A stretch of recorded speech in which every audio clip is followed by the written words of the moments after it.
Kita nak sambung hari ini iaitu tentang keunikan pemerintahan Negeri Sembilan. Apa uniknya Negeri Sembilan ni, cikgu? Baik. Okey, kalau ada soalan, kalau tak faham, terus tulis dalam Zoom chat dan tanya. Jangan korang tunggu-tunggu. Jangan korang tak faham tak apalah kan.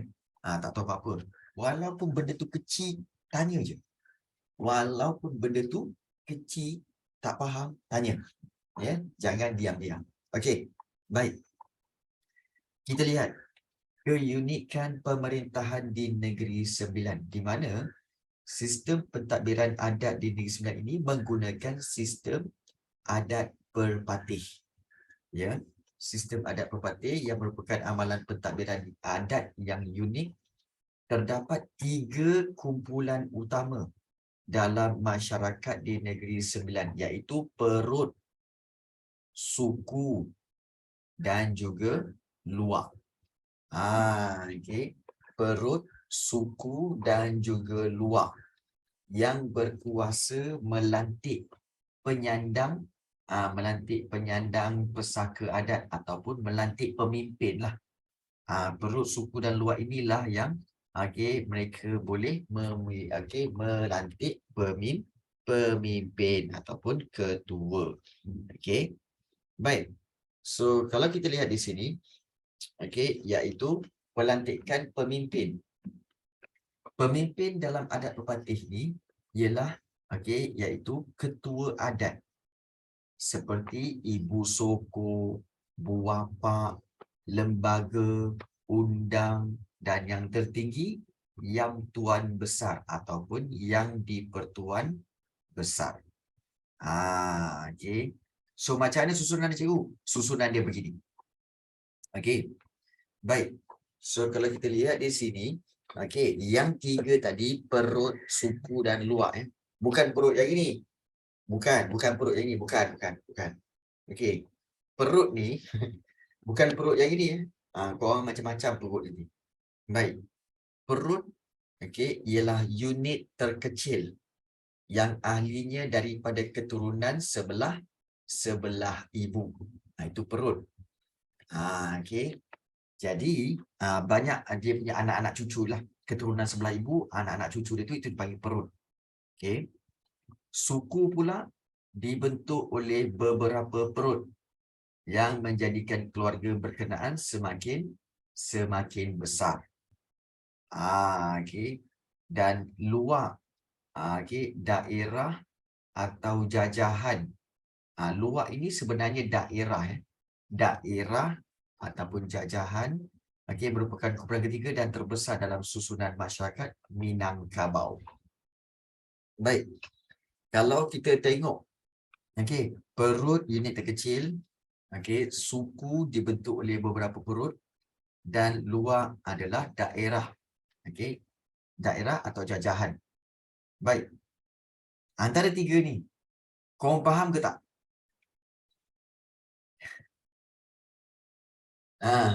Faham tak? Saya tak. Okey, ada yang kata tak. Okey, yang lain-lain? Ramai yang kata tak. Okey.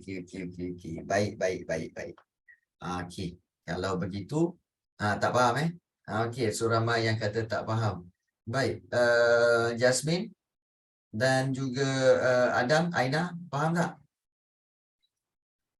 Adam, Aina, Damia, Anci faham tak, Anci? Erina? Tak apa, kalau tak faham cakap tak faham. Tak okey, baik, begini. Okey, dia sebenarnya begini. Okey, pada minggu lepas, cikgu ada cerita kan tentang iaitu kalau kita bayangkan, katakanlah kita ada cerita gitu, iaitu si Salmah ni. Salmah kahwin dengan Rahim. Salmah kahwin Rahim, dapat anak. Kita mulakan kat sini dulu Salmah dengan Rahim kahwin, dapat anak. Antara anaknya, kita tahu bahawa antara anak dia adalah seperti Jasmine. Kemudian ada juga anak dia nama seperti Okey, iaitu katakan nama dia Pravin. Pravin lagi, tak nak Pravin lah. Okey, okey nama anak dia iaitu Nakib. Okey, Nakib. Kemudian seterusnya, okey, nama anaknya, okey, iaitu contohnya seperti Harun. Okey, dan juga anak seterusnya iaitu kita kata anak dia Kisha. Okey, baik. So, Jasmine pun kahwin juga. Okey, kahwin dengan katakan kahwin dengan siapa? Okey, Ali. Okey. Nakib pula kahwin dengan Ina. Kemudian Harun pula kahwin dengan okey. Kita kata Anci.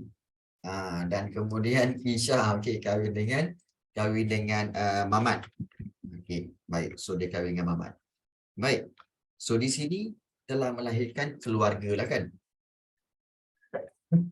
Alhamdulillah. Baik. So telah melahirkan keluarga. Okey, dan kalau kita lihat, okey. So dia orang ini semua telah melahirkan anak dan seterusnya. Okey, diteruskan lagi dengan terus lagi lah. Dia ni anak ada berapa orang lagi? Ada 2 orang, 3 orang kan? Macam tu. Yang Nakib dengan Ina ni ada 3 orang anak lagi. Okey, so Anci pun ada 3 orang anak lagi. 2 orang. Kisha dengan Mamat pun ada 2 orang lagi. Baik. So begini. Yang dikatakan perut tu adalah yang ini. Okey. Yang ini kan dia ada banyak anak-anak lagi kan. Nanti ada bawah lagi kan. Ini semua adalah perut Jasmine. Perut Jasmine. Ini perut iaitu perut Jasmine. Kelakar pula bunyi dia. Baik, kemudian okey. Nakib dengan Nina ni dengan anak-anak dia. Okey, kat sini ada anak-anak dia. Anak dia kahwin-kahwin lagi, keluar cucu lagi kan. Dan cicit apa semua. Okey, ini semua adalah perut Ina. Ni panggil perut Ina. Ya. Kerajaan. Okey. Baik. Ini contoh je. Okey, perut Ina. Baik. Kemudian Harun dan Haji. Okey, ada anak lagi kat sini. Kemudian dia ada cucu-cucu dia. Okey, ini semua adalah perut Anci. Perut Anci. So di sini perut Anci dan di sini ada anak cucu dia apa semua. Okey, ini semua adalah perut Kisha. Perut Kisha. Baik. Kemudian semua ini Kisha ke Anci ke Ina ke Nakib ke Jasmine semua, ini semua adalah perut Salma. Perut Salma. Jadi perut Salma dipanggil perut Salma. Nampak? Itu perut sebenarnya. Faham tak? Ini semua dipanggil perut, iaitu perut tu ialah keturunan sebelah ibu. Dia akan ambil sebelah ibu, itu dipanggil perut. Ini semua perut Salma. Ya, ini semua perut Salma. Setiap Jasmine, dia ada perut Jasmine, ada perut Ina, ada perut Anci, dengan anak cucu dan cicit dia apa semua, perut Kisha. Itu semua perut. So perut tu ialah keturunan, anak-anak keturunan sebelah ibu. Baik. So, kita tahu pula bahawa suku ni pula, yang ini penjelasan tentang perut. Suku ni pula kita tahu bahawa suku ni ada 12 suku kan. Kita tahu ada 12 suku. Antaranya seperti Miduwanda, kemudian Tiga Nenek, kemudian Payakumbuh, Payakumbuh dan banyak lagi lah. Tiga Batu dan banyak lagi ya. Baik, katakanlah ini suku. Ini berkaitan dengan suku lah cara letak sini. Baik, Salmah ni kata bahawa bila semua orang tanya kan, semua orang Jasmine, Ina semua tanya pada Salmah, mak, Salmah tu kan mak dia kan. Mak, kita ni daripada keturunan suku mana ya? Kita ni, Salmah pun cerita. Salmah ni kata, kita dulu daripada keturunan ni.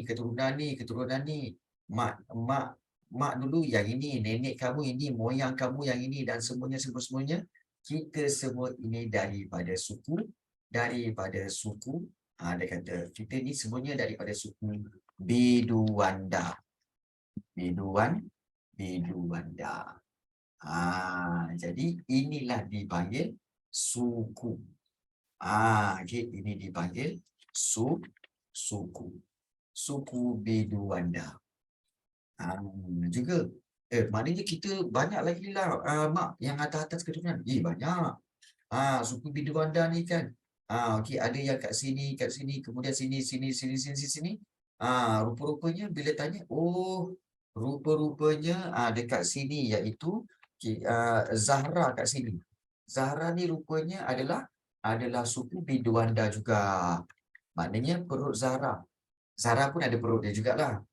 Tak, bukan perut yang ini, perut yang memanglah semua ada perut, kan? Perut Zahra ni maknanya dia ada keturunan dia lah, ada keturunan dia apa semua, kan? So ada perut dia.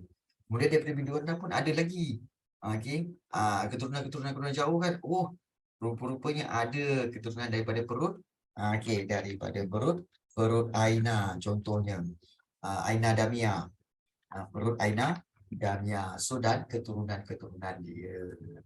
Jadi inilah dia, okay, dikatakan sebagai keturunan dia itu dibagi perut. Jadi ini semua okay, cikgu tandakan ini semua, okay, ini semua okay, perut Salma ke perut Ina, ini semua adalah suku Biduanda. Suku Biduanda. Belum lagi ada yang lain, suku lain ada. Iaitu contohnya kita ambil, okey, suku, okey, yang seterusnya iaitu tiga nenek. Okey, suku tiga nenek pun ada juga.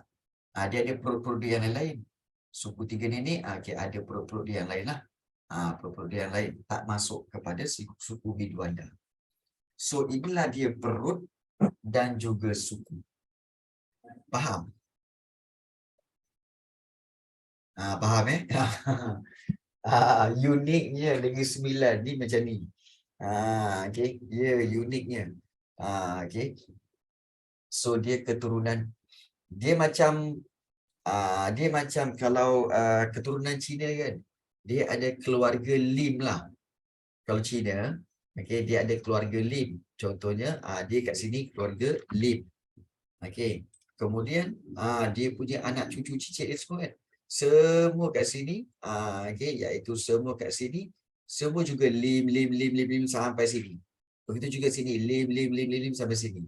So sini pun sama, keluarga lim kan. Jadi dia akan tahu, aku pun keluarga lim. Yang ini pun keluarga lim juga. Sini pun keluarga lim juga. Kita sama-sama keturunan, semua keturunan daripada keturunan lim.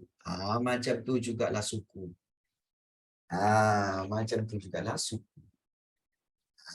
Okay. So inilah dia penjelasan tentang perut dan juga tentang suku. Okay, baik. So suku lagi besar, perut tu hanya keturunan sebelah ibu. Suku dia punya kita kata sebagai jenis keturunan. Okay, baik. Luak tu apa cikgu? Okay. Luak sangat berbeza. Okay, luak tu sangat berbeza. Kenapa sangat berbeza cikgu? Sebab luak tu ialah kawasan. Luak tu ialah kawasan. Jadi dia tidak melibatkan orang. Okey, dia tidak melibatkan manusia. Dia sebab memang daerah. Luak tu kawasan. Luak Sungai Ujong, Luak Seri Menanti, Luak Rembau. Dia kawasan, luak kawasan ya. Jadi dia berbeza dengan suku, dengan perut. Perut ni dia berkaitan dengan manusia. Perut keturunan sebelah ibu. Okey, anak-anaknya. Suku pula segala keturunan di bawah suku Biduanda contoh. Itu memang membabitkan manusia. Luak bukan, luak kawasan. Okey, luak tak libatkan manusia. Faham? Itu penjelasan tentang perut, tentang suku dan juga tentang luar. Boleh faham perut, suku dan juga luar. Inilah perbezaan dia. Faham tak ni? Tak faham boleh tanya. Faham tak ni? Faham sikit tak apa. Nanti kita akan buat revision lagi. Kalau kata-kata tak faham lagi boleh tanya Pravin. So perut, suku dan juga luar. Baik. Baik. So kalau kita lihat di sini, berkaitan dengan itu kalau kita lihat, iaitu kita ada luar, suku dan juga perut. Perut unit terkecil, suku dan juga luar. Baik. Untuk hierarki pemerintahan adat berpatih. Hierarki hierarki ini sebenarnya bermaksud apa? Level. Hierarki ialah hierarki level pemerintahan adat berpatih. Yang bawah sekali anak buah dan ibu sokong. Anak buah dan juga ibu sokong. Anak buah ni lelaki lah. Ibu sokong tu perempuan. Kan? Anak buah dan ibu sokong. Baik. Mereka ni, anak buah dan ibu sokong ni ramai. Katakanlah, anak buah dan ibu sokong ni ada lebih kurang katakanlah 10,000 orang. 10,000 orang. Katakan 10,000 orang. Baik. Anak buah dan ibu sokong ini akan, apa mereka buat? Mereka beramai-ramai. Memilih antara mereka, iaitu memilih beberapa orang buapa. Baik. So, buapa tu berapa orang? Dia orang akan pilih, dalam ramai-ramai 10,000 orang tu, mereka telah memilih 100 orang buapa. Mereka ni daripada 10,000 orang ni, 10,000 orang ini telah memilih 100 orang buapa. 100 orang buapa. Baik, sudah terpilih dah 100 orang buapa. 100 orang buapa ni mereka mesyuarat. Mereka nak memilih lembaga. Berapa ramai? Mungkin mereka nak pilih daripada 100 orang tu, mereka nak memilih 10 orang. 10 orang lembaga. 10 orang lembaga. Baik. Daripada 10 orang lembaga ni, 10 orang ni bincang, mereka akan memilih, mereka akan bincang semua dan mereka akan memilih 4 orang undang. 4 orang undang. 4 orang undang. Dan daripada 4 orang undang ini, diorang pun bincang. Maka 4 orang undang inilah yang akan memilih, yang di Pertuan Besar. Iaitu berapa orang? Yang di Pertuan Besar tu sudah tentulah satu sahaja. Satu orang. Pelik satu orang. Baik. Sudah memilih satu orang yang tuan besar atau yang di Pertuan Besar. Nampak tak? Maknanya, semua peringkat ni, level ni ada function dia. Anak buah dan ibu sokong 10,000 orang, mereka akan pilih 100 orang bapa. Buapa pula 100 orang itu akan pilih 10 orang lembaga. Dan lembaga ni pula 10 orang ni akan pilih 4 orang undang. Dan daripada 4 orang undang itu, mereka akan pilih seorang yang di Pertuan Besar. Jadi inilah susunan dia. Ini susunan adat berpatih. Susunan pemerintahan. Anak buah ibu sokong, buapa, lembaga, undang dan yang tuan besar. So itu dia punya fungsi setiap jawatan itu. Boleh faham? Ada apa-apa nak tanya tentang fungsi sistem pemerintahan ini? Faham Ke tak faham? Okey. ibu sokong tak boleh. Okey, mereka ni sebenarnya ibu sokong dan anak buah ni mereka hanya bertindak untuk memilih sahaja. Dan kebiasaannya memilih, ibu sokong memilih. Kebiasaannya yang dinaikkan ke atas ini semua adalah bermula daripada bapa pun dia dah bermula dengan pemilihan semuanya daripada lelaki. Ibu sokong perempuan, kan? Anak buah lelaki. So anak buah ini yang akan beramai-ramai bersama ibu sokong pun ada kuasa untuk pilih. Tapi bila pilih buah pak tu semuanya lelaki. Buah pak semua lelaki. Kemudian naik lembaga. Lembaga pun semua lelaki. Undang pun semua lelaki. Confirm lah lelaki. Dia macam tu. Jadi inilah susun atur sistem pemerintahan adat berpatih. Ya. Kena ingat tu. Baik. Kalau kita lihat di sini, tahukah anda bahawa penghulu merupakan ketua luar atau daerah bagi Inas, Teraci, kemudian Jempol, Ulu Muar dan Gunung Pasir. Dan ibu sokong dikenali dengan beberapa nama. Contohnya di luar Johor sebagai ibu waris. Ibu sokong ada nama banyak. Ada gelaran-gelaran lain seperti mungkin nama tempat lain lebih panggil ibu waris. Di kawasan Tampin, Luak Tampin. Luak tu daerah. Luak Tampin ataupun daerah Tampin dikenali sebagai ibu telapak.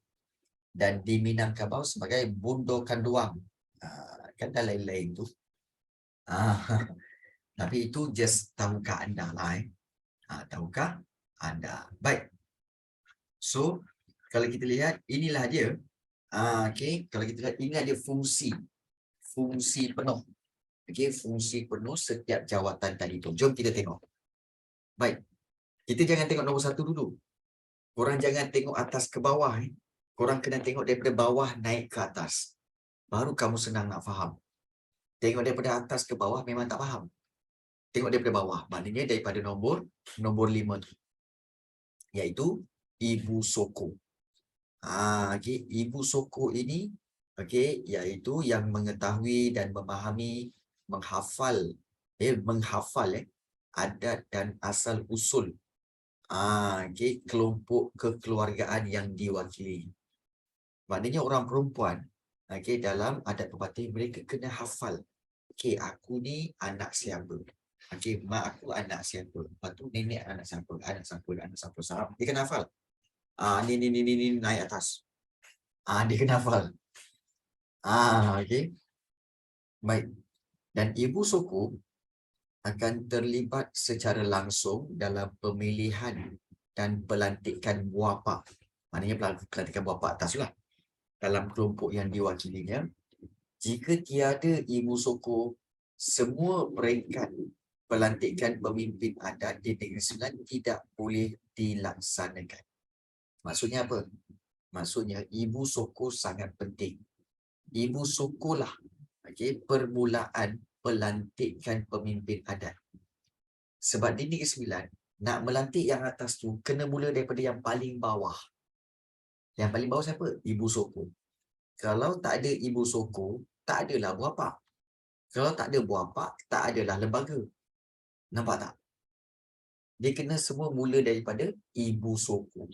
Sebab itu ibu sokong sangat penting. Sebab itu dia tulis semua peringkat pelantikan pemimpin adat di Negeri Sembilan tidak boleh dilaksanakan kalau tiada ibu sokong. Baik. So itu ibu sokong. Baik.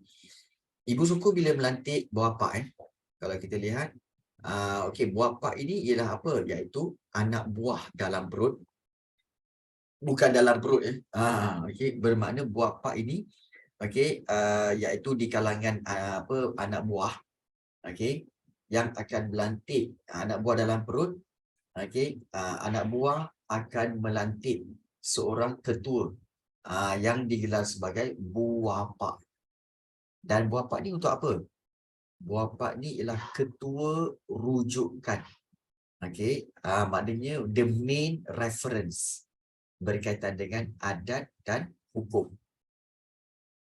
Main reference kalau ibu sokong ke ataupun kalau katakan anak buah ke tak tahu apa-apa tentang adat, kena tanya buah pak. Sebab dia main reference, ketua rujukan berkaitan dengan adat dan hukum. Itu buapa.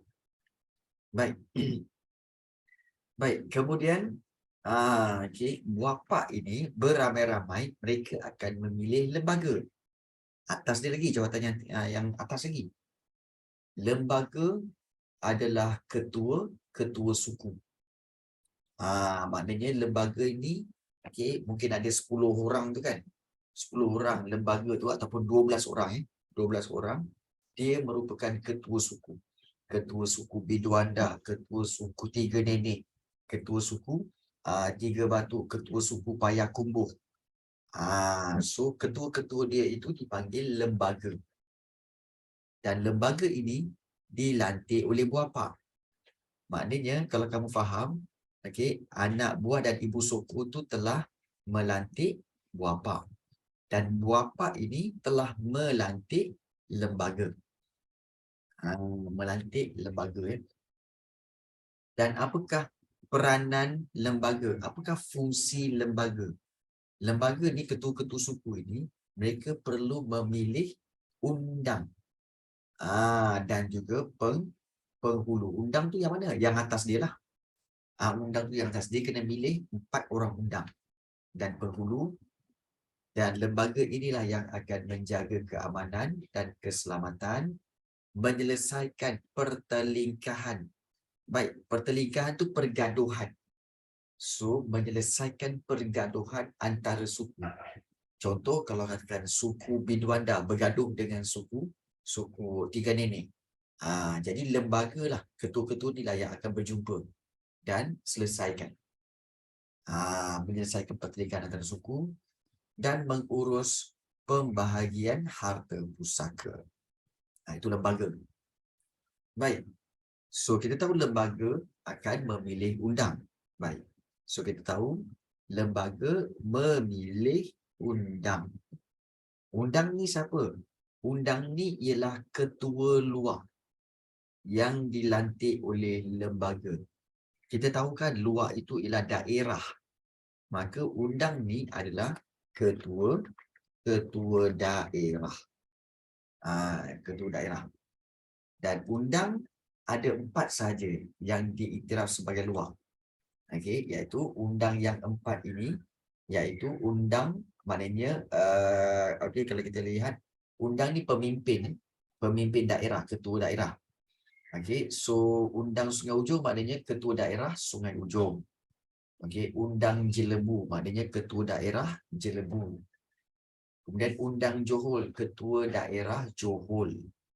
Dan undang Rembau, ketua daerah Rembau. So memang ada 4 undang. Sungai Ujong, Jelebu, Johor dan juga Rembau. Jadi undang yang 4 inilah, undang yang 4 ini akan berkerapatan. Baik, berkerapatan itu bermaksud bermesyuarat. Okay. Bermesyuarat.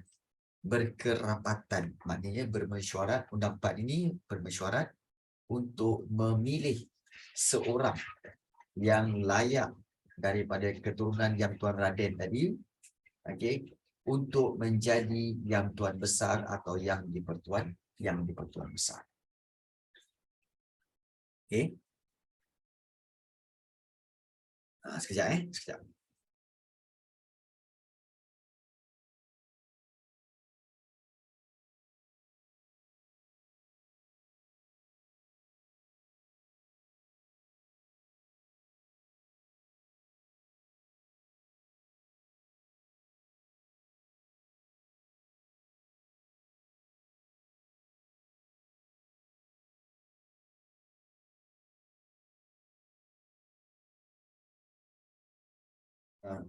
Okey, baik. So kalau kita lihat, okey, ini undang, okey, ketua daerah, dan daripada undang inilah akan memilih seorang yang di-Pertuan Besar. So undang 4 ini akan pilih Yang Tuan Besar atau yang di-Pertuan Besar Negeri Sembilan.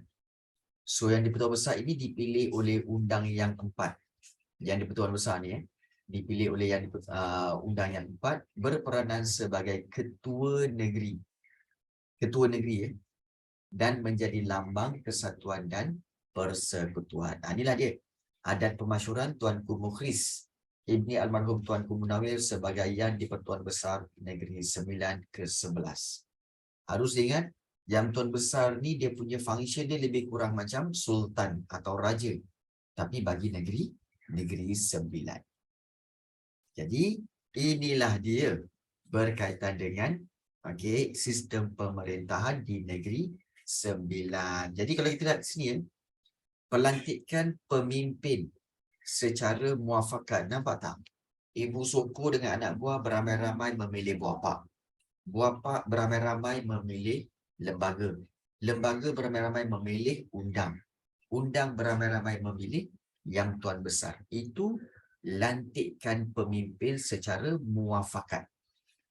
Maknanya secara persefahaman, secara bersama-sama. Okey, so pelantikan pemimpin secara muafakat oleh ketua yang bergelar Ibu Soko, Buah Pak, Lembaga Undang. Ini sebenarnya amalan demokrasi. Nampak tak? Amalan demokrasi dah diamalkan di Negeri Sembilan. Sejak zaman dulu lagi.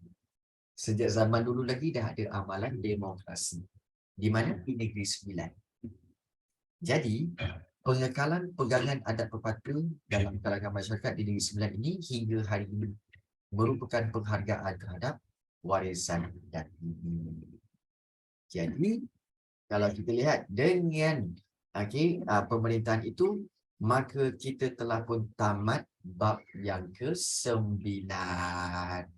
So, bab 9 apa yang kita telah pelajari?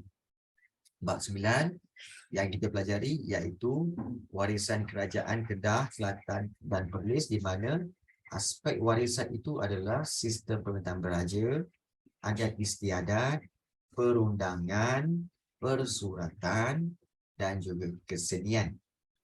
Dan kemudian kita telah tengok keunikan adat dan pemerintahan Negeri Sembilan, di mana kalau kita lihat keturunan iaitu keunikan adat perpatih, jurai keturunan sebelah ibu, pelaksanaan hukuman bersifat pemulihan, perkahwinan sesama suku dilarang, upacara kedim iaitu upacara menerima orang luar masuk ke dalam suku, dan juga wanita mewarisi harta pusaka. Dan inilah dia hierarki pentadbiran adat perpatih. Iaitu daripada anak buah dan ibu suku bawah sekali pergi kepada buah pak, kemudian lembaga, kemudian undang dan juga Yang Tuan Besar atau Yang di-Pertuan Besar. Maka sekarang ini amalan ini masih kekal hingga ke hari ini. Okey, baik. So dengan itu kita telah pun tamat bab 9. Berkaitan dengan keunikan pemerintahan ataupun warisan pemerintahan di Kedah, Kelantan, Perlis dan juga Negeri Sembilan. Okey, ada soalan nak tanya? Okey, kita dah habis bab 9. So ada soalan nak tanya? Cikgu buka kepada sebarang soalan untuk ditanya. Okey, baik. So kita lihat. Okey, soalan dia seperti ini. Push. Kena clear ni. Okey. Tapi tak tahu nak explain. I see. Oh ya ke, Krishna? Okey, baik. Sekarang kita akan buat. Okey, soalan dia iaitu bagaimana prinsip demokrasi diamalkan dalam adat perpatih. Okey, soalan dia, bagaimanakah prinsip demokrasi diamalkan dalam adat perpatih. So kalau katakan kamu ada kertas apa semua, boleh ambil untuk kita jawab sama-sama. Jawab sama-sama diamalkan dalam adat perpatih. Baik. So sebelum kita mulakan, agak-agak kamu berapa markah yang kita nak letak ni? Berapa markah agak-agak ni soalan macam ni? Ya, biasanya soalan macam ni dia adalah 4 markah. Biasanya 4 markah lah. Ya, biasanya 4 markah. So, kalau 4 markah, strategi kita adalah dua fakta dan juga dua huraian. Biasanya. Okay, kita akan buat dua fakta dan juga dua huraian. Baik. So, bagaimana prinsip demokrasi diamalkan dalam adat berparti? Bila kamu dapat soalan ini, soalan ini kamu kena tengok dia punya kata tugas. Kata tugas dia bagaimana. How. Jadi, bila bagaimana tu maksudnya di sini, kamu kena fikirkan bagaimana mesti ditanya apa? Cara-cara. Langkah-langkah. Step by step. Itu bagaimana. Bagaimana dan prinsip demokrasi. Bila disebut demokrasi, kamu kena ingat satu. Demokrasi, dia mesti ada amalan, iaitu mesti ada apa? Mesti ada pilihan raya. Iaitu pilihan raya itu macam mana, cikgu? Untuk apa? Pilihan raya untuk, iaitu mesti ada vote. Untuk apa? Untuk memilih pemimpin. Maknanya melalui apa? Melalui undian. Melalui undian. Ataupun melalui apa? Melalui persetujuan. Persetujuan semua pihak. Betul tak? Yang inilah dipanggil muafakat. Betul? Tiba-tiba kalau kamu datang idea, kamu conteng-conteng ni, kamu conteng-conteng datang idea kan, kamu conteng je dekat kata soalan. Okey, faham. Pemilihan vote. Alamak, hilanglah pula. Undian, persetujuan semua pihak, muafakat untuk memilih pemimpin. Diamalkan dalam adat berparti. Jadi, so kamu boleh ambil point itu. Dua fakta, dua huraian. Baik, so kamu buat dulu dengan fakta. Fakta yang pertama. So, kamu tahu bahawa, terus tulis tentang, point dulu kamu pointkan dia dulu. Iaitu fakta yang pertama, kita tahu bahawa, melakukan apa? Kita kata, mendapatkan, persetujuan, daripada semua pihak. Semua pihak. Untuk memilih, pemimpin.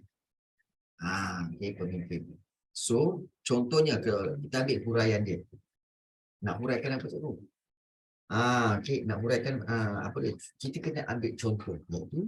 Iaitu, kita kata contohnya. Huraian boleh contoh. Huraian pun boleh buat contoh. Contohnya, iaitu muafak. Muafak, sebulat suara akan memilih beberapa individu. Ini kita create ayat kita sendiri. Individu sebagai lembaga. Lembaga, atau kita tahu lembaga tu ialah siapa? Ketua suku. Gitu. Jadi itu. So, kena ada fakta, ada huraian. Huraian boleh buat contoh. Baik. Kemudian kita akan ambil fakta yang kedua. Jadi, bagaimana prinsip demokrasi diamalkan dalam adat berparti? Iaitu, kalau kita lihat, semua pihak. Prinsip demokrasi iaitu semua pihak terlibat dalam pemilihan pemimpin. Semua pihak terlibat dalam pemilihan pemimpin. Betul tak? Daripada yang sekecil-kecil anak buah dalam perut dan juga ibu sokong juga terlibat dalam pemilihan pemimpin. Nampak tak? Jadi, kita boleh buat yang kedua, iaitu kita explain, kita huraikan, iaitu unit yang kecil seperti anak buah dan ibu sokong, juga terlibat dalam pemilihan pemimpin. Pemimpin dalam pemimpin. So kita boleh nak tambahkan lagi tak cikgu? Boleh? Kalau kita ada idea kan, bagi je. Ada idea bagi je. Jadi kalau kita lihat, kita nak buat contoh. Contohnya, anak buah dan ibu sokong. Ibu sokong bertanggungjawab memilih buapa. Bagi apa ataupun sebagai ketua rujukan adat istiadat. Kita tahu kan bahawa buapa adalah ketua rujukan untuk adat istiadat. So kita pun dah dapat dah. Okey. Cukuplah tu. Jadi kalau kita lihat, inilah dia punya point dia. So kita tahu ada fakta huraian. So cukup untuk 4 markah. So bila cukup untuk 4 markah ni, so apa yang kita kena buat, iaitu kita kena bina ayat. Macam biasa cikgu bagi tahu kan, bina ayat mesti bina ayat daripada ayat soalan tu. Ambil daripada ayat soalan tu, mulakan daripada ayat soalan tu. So kita mula macam mana? Kita mula macam ni. Iaitu prinsip demokrasi diamalkan dalam adat perpatih. Dengan sebab soalan dia bagaimana dengan so kita dengan cara prinsip demokrasi diamalkan dalam adat perpatih dengan cara. Sebab soalan bagaimana dengan cara. Bagaimana caranya? Dengan cara mendapatkan persetujuan daripada semua pihak untuk memilih pemimpin. Dan kemudian kita sambung. Contohnya buapa sebulat suara akan memilih beberapa individu sebagai lembaga atau ketua suku. Titik. Gitu. So ini 2 markah. Baik. Kemudian untuk fakta yang kedua, jangan sambung kat sini. Jangan sambung daripada titik tu. Sila skip ke bawah. Kemudian selain itu, mulakan dengan penanda wacana. Selain itu, semua pihak semua pihak akan terlibat dalam pemilihan pemimpin. Pemilihan pemimpin. Itu kita buat pendek je. Semua pihak akan terlibat dalam pemilihan pemimpin. So, kita boleh sambung unit yang kecil. Seperti anak buah dan ibu sokong juga terlibat dalam pemilihan pemimpin. Ibu sokong juga terlibat dalam pemilihan pemimpin. Jadi contohnya kita boleh buat contohnya anak buah dan ibu sokong bertanggungjawab memilih buapa sebagai ketua rujukan adat istiadat. Adat istiadat. Jadi, okay. So, inilah jawapan dia. Okay. Bagi jelas.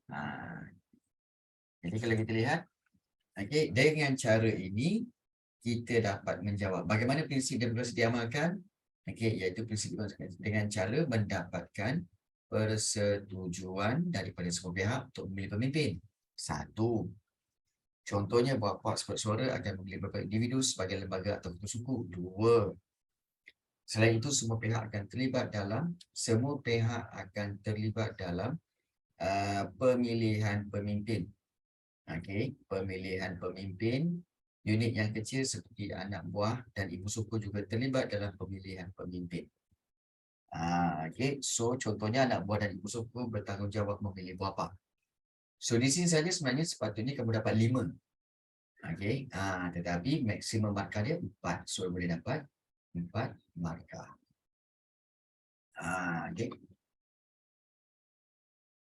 Kan? Jadi inilah dia, okey, kita menjawab soalan yang ini. Bagaimana prinsip demokrasi diamalkan dalam adat perpati. Dapat tak?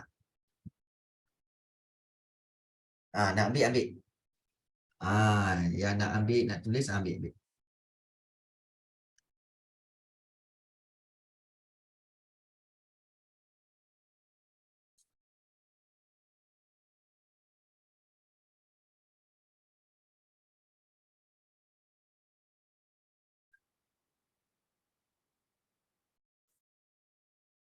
Okey, kalau dah siap tulis dah eh.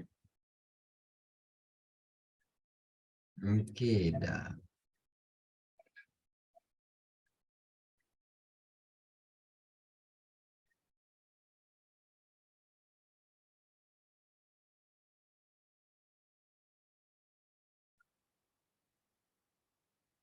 Okey, dah.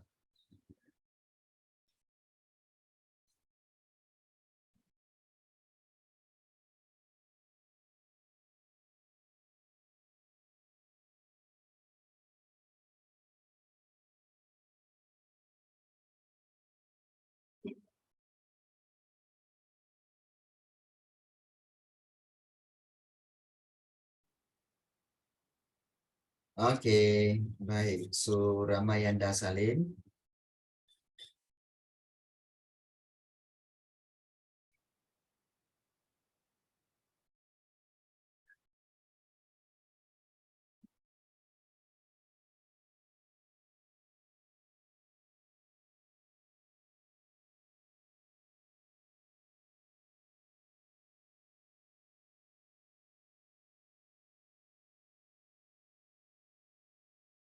Okey, dah siap eh?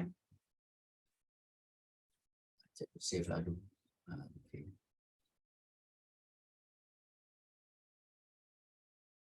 Okey, dah siap?